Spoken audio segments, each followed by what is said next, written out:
నమస్తే welcome to 99 TV నేను పర్వీని details చూస్తే లగచర్లలో కలెక్టర్ పై దాడి కేసులో కీలక పరిణామం చోటు చేసుకుంది. ప్రధాన నిందితుడు బోగమేని సురేష్ పాస్పోర్ట్ ను పోలీసులు సీజ్ చేశారు. ఇక దేశం విడిచి పారిపోకుండా లుక్ అవుట్ నోటీసులు జారీ చేశారు. వారం రోజులుగా తప్పించుకొని తిరుగుతున్న సురేష్ కోసం 4 స్పెషల్ టీమ్స్ తో గాలిస్తున్నారు. ఇక నిందితుడి మొబైల్ నెంబర్, కాల్ డేటా ఆధారంగా లాస్ట్ కాల్ ఘటన జరిగిన రోజు మాట్లాడిన వ్యక్తుల వివరాలు సేకరిస్తున్నారు. ఇక పక్క పథకం ప్రకారమే సురేష్ ను తప్పించినట్లు అనుమానిస్తున్నారు. ఎవరికి అనుమానం రాని చోట దాచినట్లు భావిస్తున్నారు. ఇక షెల్టర్ ఇచ్చిన వారిని గుర్తించి వారిపైన చర్యలు తీసుకునేందుకు రంగం సిద్ధం చేశారు. ప్రముఖుల పక్క ప్రణాళికల ప్రకారమే సురేష్ ను అజ్ఞాతంలోకి పంపించినట్లు గుర్తించారు. ఇక ఎవరికి తెలియని ఫోన్ నెంబర్తో కొంతమందికి సురేష్ టచ్ లో ఉన్నట్లు అనుమానిస్తున్నారు. వారు సూచనల మేరకే సార్థవరాలు మారుతున్నాయని గుర్తించారు.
లగచర్లలో కలెక్టర్ పై దాడి కేసులో కీలక పరిణామం చోటు చేసుకుంది. ప్రధాన నిందితుడు బోగమేని సురేష్ పాస్పోర్ట్ ను పోలీసులు సీజ్ చేశారు.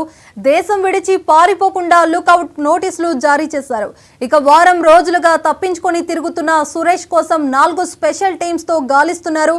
నిందితుడు మొబైల్ నెంబర్, కాల్ డేటా ఆధారంగా లాస్ట్ కాల్ ఘటన జరిగిన రోజు మాట్లాడిన వ్యక్తుల వివరాలు సేకరిస్తున్నారు. పక్కా పథకం ప్రకారమే సురేష్ ను తప్పించినట్లు అనుమానిస్తున్నారు. ఎవరికి అనుమానం రాని చోట దాచినట్లు భావిస్తున్నారు. ఇక షెల్టర్ ఇచ్చిన వారిని గుర్తించి వారిపైన చర్యలు తీసుకునేందుకు రంగం సిద్ధం చేశారు. ప్రముఖుల పక్క ప్రణాళికల ప్రకారమే సురేష్ ను అజ్ఞాతంలోకి పంపించినట్లు గుర్తించారు. ఇక ఎవరికి తెలియని ఫోన్ నెంబర్ తో కొంతమందికి సురేష్ టచ్ లో ఉన్నట్లు అనుమానిస్తున్నారు. వారు సూచనల మేరకే స్థావరాలు మారుస్తున్నాడని గుర్తించారు.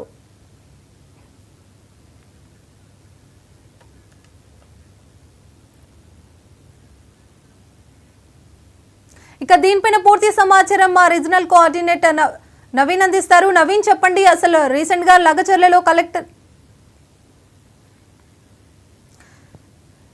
మా ఇన్పుట్ ఎడిటర్ నవీన్ అందిస్తారు. నవీన్, చెప్పండి, లగచర్లలో కలెక్టర్ పై దాడి కేసులో కీలక పరిణామం చోటు చేసుకుంటుంది. అలాగే ఇందులో బోగమేని సురేష్ పాస్పోర్ట్ ను సీజ్ చేసినట్లుగా చెప్పారు. అసలు ఏం జరిగింది, పూర్తి అప్డేట్స్ ఏంటి? లగచర్ల ఘటన సంబంధించినటువంటి ఇష్యూ ఇప్పుడు రాష్ట్ర వ్యాప్తంగా కూడా చర్చనీయాంశంగా మారినటువంటి పరిస్థితి అయితే ఇందులో ప్రధాన నిందితుడిగా ఉన్నటువంటి సురేష్ని కనిపెట్టడం ఇప్పుడు పోలీసులకి సవాల్గా మారడం జరిగింది. కొన్ని ప్రత్యేకమైనటువంటి టీములు కూడా ఏర్పాటు చేస్తూ పోలీసులు సురేష్ని పట్టుకునేందుకు కూడా అనేక ప్రయత్నాలు కూడా చేస్తున్నటువంటి పరిస్థితి. ఎందుకంటే దాదాపు 5 రోజులు అవుతుంది ఇప్పటివరకు సురేష్ ఆచూకీ ఇంకా లభ్యం కాలేదు. దాంతోపాటు సురేష్ తోటి మిగతా కొంతమంది బీఆర్ఎస్ పార్టీకి సంబంధించిన నేతలు కావచ్చు, వారి సన్నిహితులు అతనికి సపోర్ట్ చేస్తూ వేరే నెంబర్లతోటి సురేష్కి టచ్లో ఉన్నారని చెప్పేసి కూడా పోలీసులు అనుమానిస్తున్నటువంటి పరిస్థితి. కాబట్టి ప్రస్తుతానికి సురేష్ని పట్టుకునేందుకు ఇటు మహారాష్ట్రతో పాటు గోవాకు కూడా కొంతమంది పోలీస్ బృందాలు కూడా అక్కడికి వెళ్ళినట్టు కూడా తెలుస్తుంది. సురేష్ ని పట్టుకునేందుకు అనేక ప్రయత్నాలు కూడా చేయడం జరుగుతుంది. ఒకవైపు అయితే మరోవైపు ఈ లగచర్లకు సంబంధించినటువంటి ఇష్యూ ఇప్పుడు ఢిల్లీ కూడా చేరుకోవడం జరిగింది. ఢిల్లీలో కేటీఆర్ మరి కాసేపట్లోనే ఎన్హెచ్ఆర్సీ కమిషన్ కూడా కలిసేటువంటి అవకాశం కనిపిస్తున్నాయి. కేటీఆర్తో పాటు మాజీ మంత్రులు, బీఆర్ఎస్ పార్టీలో ఉన్నటువంటి మాజీ మంత్రులు కూడా వారు కేటీఆర్ తోటి లగచర్లకు సంబంధించినటువంటి బాధితులు కూడా ఎన్హెచ్ఆర్సీని కలిసి వారికి ఇక్కడ జరిగినటువంటి అంశాలపై కూడా ఫిర్యాదు చేసేటువంటి అవకాశం కనిపిస్తుంది. దాని తర్వాత ఎస్టీ కమిషన్ని, దాని తర్వాత ఎస్టీ కమిషన్ కూడా కలిసి మధ్యాహ్నం కాన్స్టిట్యూషన్ క్లబ్లో ఒక ప్రెజెంటేషన్ కూడా ఏర్పాటు చేసేటువంటి అవకాశం కనిపిస్తుంది. అందులో జరిగినటువంటి ఇష్యూ, రాష్ట్రంలో కాంగ్రెస్ పార్టీ అధికారం ఉన్నటువంటి సమయంలో ఏ విధంగా వ్యవహరిస్తున్నారు, దళితులపై వ్యవహరిస్తున్నటువంటి తీరు కావచ్చు, ఇటు కొంతమంది రాజకీయ నేతలపై వ్యవహరిస్తున్నటువంటి తీరు, ఇవన్నీ కూడా పవర్ పాయింట్ ప్రెజెంటేషన్ ద్వారా కేటీఆర్ ఈ అన్ని అంశాలు మీడియాతోటి మాట్లాడేటువంటి అవకాశం కనిపిస్తున్నాయి. ఈరోజు జాతీయ మీడియాతోటి కేటీఆర్ తెలంగాణలో ఉన్నటువంటి తాజా పరిస్థితిని కూడా వివరించేటువంటి అవకాశం కనిపిస్తున్నాయి. ప్రధానంగా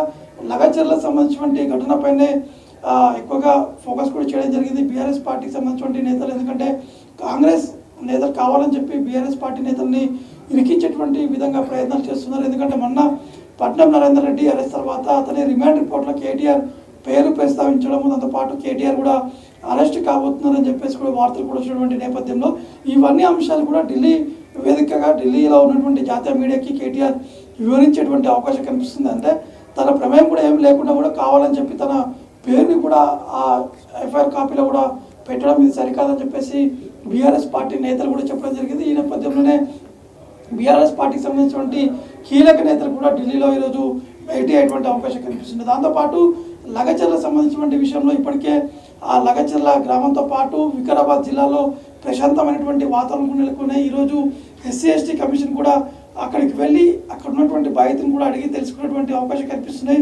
ఒక బాధితులు కొంతమంది ఢిల్లీకి వెళ్ళారు, కొంతమంది లగచర్లో ఉన్నారు కాబట్టి వారితోటి ఎస్సీ ఎస్టీ కమిషన్ సంబంధించినటువంటి బృందం కూడా వారితోటి అడిగి తెలుసుకునేటువంటి అవకాశం కనిపిస్తుంది. ఎందుకంటే అక్కడ జరిగినటువంటి పరిస్థితులు ఏంది, అసలు ఎవరు రెచ్చగొట్టారు, ఏ విధంగా ఈ దాడి జరిగిందనే అంశాలపై కూడా పూర్తి స్థాయిలో వివరణ కూడా సేకరించేటువంటి అవకాశం ఉన్నట్టు కూడా తెలుస్తుంది. కాబట్టి లగచర్లకు సంబంధించినటువంటి విషయం ఏదైతే సురేష్ని అరెస్ట్ చేసిన తర్వాతనే చాలా కీలకమైనటువంటి అంశాలు కూడా బయటకు కూడా వస్తాయని చెప్పేసి కూడా పోలీసులు భావిస్తున్నారు. ఎందుకంటే నిన్న ఏడీజీతో పాటు ఎస్పీ ఆ ప్రాంతం కూడా వెళ్ళడం జరిగింది. దాంతోపాటు కలెక్టర్ కూడా వెళ్ళి అక్కడ ఉన్నటువంటి తాజా పరిస్థితిని చూశారు. అక్కడంతా కూడా ప్రశాంతంగా ఉన్నటువంటి నేపథ్యంలో అల్లర్లు జరగకుండా పూర్తి స్థాయిలో పోలీసులు కూడా కట్టుదిట్టమైనటువంటి భద్రత కూడా ఏర్పాటు చేయడం జరిగింది.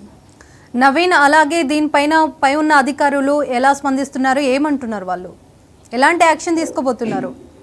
ప్రస్తుతం పోలీస్ బృందం అందరూ కూడా ఈ సురేష్ అనే వ్యక్తి కీలకంగా ఉన్నారు కాబట్టి ఆ వ్యక్తిని పట్టుకునేందుకే అనేక ప్రయత్నాలు కూడా చేస్తున్నారు. అతనికి సంబంధించినటువంటి కాల్ డేటా కూడా సేకరించారు. దాంతోపాటు అతను ఎవరితోటి మెసేజ్ చేశారు, ఈ ఘటన జరిగే కంటే ముందు ఎవరితోటి చాట్ చేశారనే అంశాన్ని కూడా పూర్తి స్థాయిలో పోలీసులు కూపి కూడా లాగుతున్నటువంటి పరిస్థితి అనుకుంది. కాబట్టి సురేష్ వెంట దాదాపు ఈ నెల నుంచి ఎవరెవరు మాట్లాడారు అనేది కూడా కాల్ డేటా ఆధారంగా వారిని కూడా అదుపులోకి కూడా తీసుకున్నట్టు కూడా తెలుస్తుంది. ప్రస్తుతానికి సురేష్ని పట్టుకుంటేనే చాలా కీలకమైనటువంటి అంశాలు బయటికి కూడా వచ్చేటువంటి అవకాశం ఉందని చెప్పి పోలీసులు.